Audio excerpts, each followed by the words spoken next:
Hello, and welcome to Happily Committed. My name is Coach Adrian, and I would like to do this video to help empower your long distance relationship after cheating.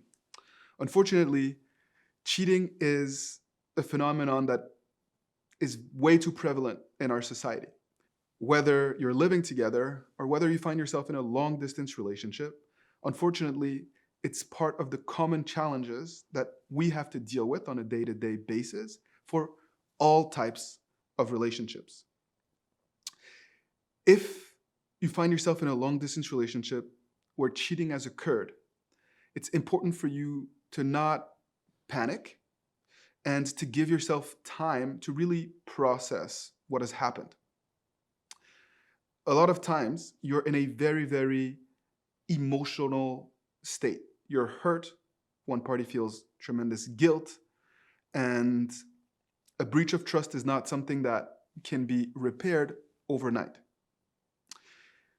A disclaimer: if you're trying to salvage a relationship with a partner who has cheated and who doesn't feel sorry, who is blaming you for the cheating, who is intending on continuing to see this person, or who cheated and then broke up with you, perhaps you should consider that this isn't the right person for you.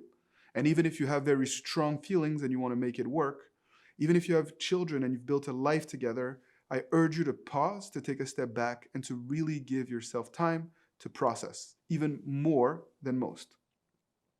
Ultimately, we want you to be in a happy relationship. We want you to be happily committed. And if your significant other is not willing to meet you halfway, not willing to do the work, we really have to reevaluate if it's in your best interest to continue to pursue this long distance relationship. So, this can be addressed at more length in another video, and we will share a link with you if you find yourself in that situation. However, a lot of the people that we work with find themselves in a relationship where cheating has occurred and both parties think they want to make it work. Of course, there's pain, there's mixed emotions.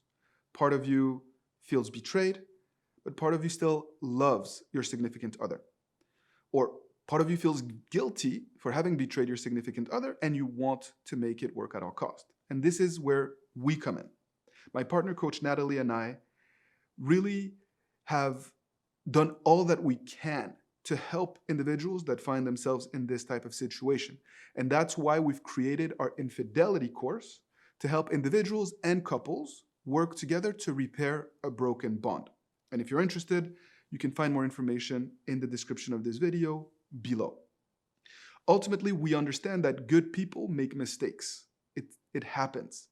And just because you made a mistake doesn't make you a bad person.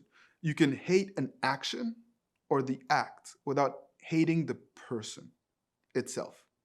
So the key becomes being able to rebuild trust in a healthy way.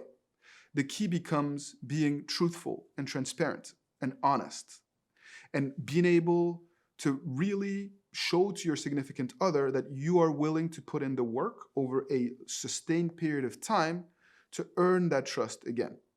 It's important for you to make sure that all questions are addressed, right? You can't continue to be shady and lie and dodge, because if your partner realizes that lying has occurred after an act of infidelity, it's going to make a bad situation even worse. It's also important to not guilt trip your significant other. Very often, what happens is that we start to, because we're unable to deal with the pain, a lot of toxic behavior tends to happen. And this is behavior that can then linger into a relationship where one party is walking on eggshells and is trying to prove their worth constantly and continuously to the other. This is not healthy. And ultimately, what we want to do is to find balance where both partners are on an equal footing, not a relationship where one partner is dominating the other. Even if cheating has occurred, that's not healthy. So I want you to be thinking in terms of balance. I want you to be thinking in terms of healthy communication and transparency. And you're going to need to be authentic. It's okay if it takes time. It's okay as long as you're committed to making it work, as long as you are actually doing what you can to stay away from the distractions, stay away from what other people may be telling you about the validity of your relationship, because friends and family are going to be hurt too.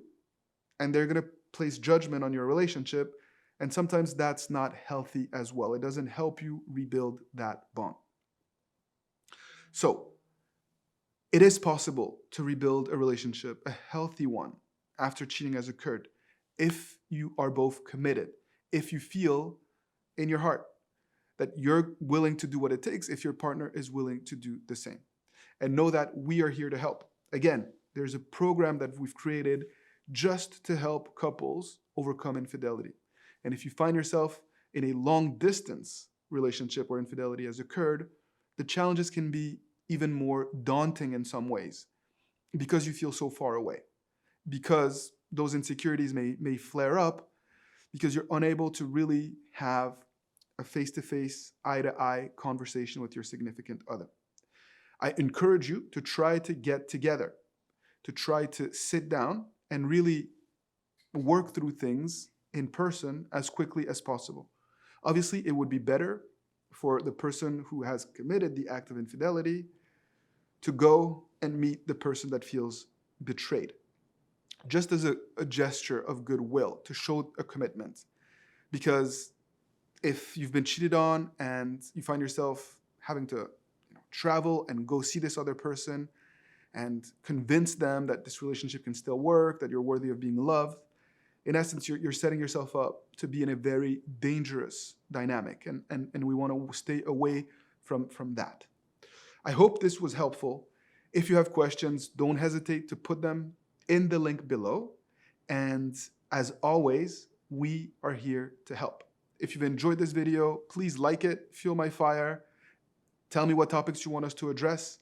I want to continue to do a series on long distance relationships because I feel especially connected to those at this time. As always, stay happily committed and keep fighting the good fight, and take good care.